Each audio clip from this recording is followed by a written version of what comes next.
John വിക്കും വിക്രമും കൂടെ അരച്ച് കലക്കിയിട്ടൊരു പാടാണ്. അതായത് ഒരു ജോൺ വിക്കിൻ്റെ ബിൽഡപ്പ് സീക്വൻസും വിക്രമിലെ എമോഷണൽ സീക്വൻസും അച്ഛൻ മകൾ പാസം അത് രണ്ടും കൂടി പിടിച്ചിട്ട് പടച്ചു വിട്ടിട്ടുണ്ട്.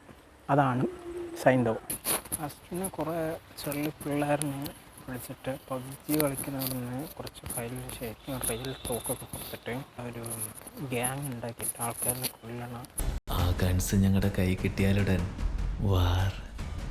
വാരൻ ചന്ദ്രപ്രസ്ഥ ടീംസിനെ സപ്ലൈ ചെയ്യണ ഒരു ഗ്യാങ് ലീഡറിനും അതിൻ്റെ കുറച്ച് ഷോട്ടൂസിനെ പോലീസ് ക്യാപ്ചർ ചെയ്തിട്ട് വയലൻ്റ് ആയിട്ടുള്ള വീഡിയോ ഗെയിംസ് കളിക്കുന്നവർ, ഗൺസിനോട് ഇൻട്രസ്റ്റ് ഉള്ളവരെ ടാർഗറ്റ് ചെയ്താണ് ഇവർ പരിശീലിപ്പിക്കുന്നത്. എൻ്റെ തലവനെ ആരാണെന്ന് കണ്ടുപിടിക്കാനുള്ള ഓട്ടത്തിലാണ് പോലീസ്. എൻ്റെ റൈറ്റർ എങ്ങനെ ഇതിലൊരു പ്രശ്നം ഉണ്ടാക്കാമെന്ന് വിചാരിച്ചിട്ട് ഗൂഗിളിൽ സെർച്ച് ചെയ്യണം വേൾഡ്സ് കോസ്റ്റ്ലിയസ്റ്റ് ഇഞ്ചക്ഷൻ. അപ്പോൾ റിസൾട്ട് വന്നു SMEക്കുള്ളൊരു ഇഞ്ചക്ഷൻ 17 കോടി. ശരിയെന്നാൽ അതന്നെ പിടിച്ചേക്കാറുണ്ട്. ഇവൻ്റെ മകൾക്ക് SMA ബാധിച്ച് ഹോസ്പിറ്റലിൽ കിടക്കും. 17 കോടി വേണം പറയും. കോസ്റ്റ് 17 കോടിയാണ്. അതുണ്ടാക്കുന്ന മാനുഫാക്ചറും വില്ലനും. അപ്പോൾ അവൻ്റെ നിന്ന് 17 കോടി കൊടുത്ത് വാങ്ങും. പക്ഷേ വില്ലൻ തരില്ല. വില്ലൻ കുറച്ച് ഡ്രഗ്സും കണ്ടെയ്നറും. ഈ വില്ലൻ എന്ന് പറഞ്ഞാൽ മറ്റേ ആദ്യം കണ്ട ബോസില്ലേ, മകനെ ആട്ടിവിട്ട് സൈക്കിൾ ഇട്ടിട്ട് കളിക്കണ്ടാവുന്നു, ആ ബോസിൻ്റെ കൂടെ നിൽക്കുന്ന ഒരുത്തനാണ്.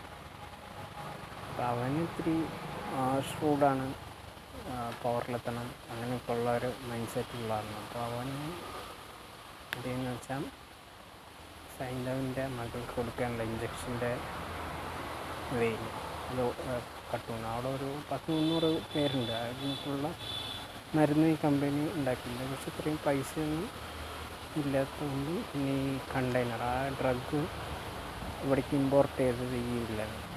സൈന്ധവ് വർക്ക് ചെയ്യുന്നത് ഒരു കാർഗോയിലെ ക്രെയിൻ ഓപ്പറേറ്ററാണ്. അവിടെ കസ്റ്റം ഓഫീസുണ്ട്. അതാണ് ഇവൻ്റെ അമ്മ അയച്ചത്. അയാളാണ് ഈ കണ്ടെയ്നർ പിടിക്കുക വില്ലൻ്റെ. വില്ലൻ പിടിച്ചിട്ട് സേഫാക്കി വയ്ക്കും. പക്ഷേ വില്ലൻ വന്നിട്ട് പിന്നെ ക്യാപ്ചർ ചെയ്ത് അറ്റാക്ക് ചെയ്ത് ഇവിടെയൊക്കെ തപ്പിയിട്ടും കിട്ടില്ല. ഇങ്ങനെ അവസാനം വെയിൽ വേണമെന്ന് മനസ്സിലാക്കി വെയിൽ ഒളിപ്പിച്ച് വെച്ചിട്ട് നിങ്ങൾ മര്യാദയ്ക്ക് കണ്ടെയ്നർ വിട്ട് വന്നാൽ വെയിൽ തരാമെന്ന് പറഞ്ഞിട്ടുണ്ട്. ആ ഡീല് അതിൻ്റെ വേറെ സൈക്കോണ് ഒന്നും നോക്കില്ല. സർവർ അടിയോട്ടാക്കി.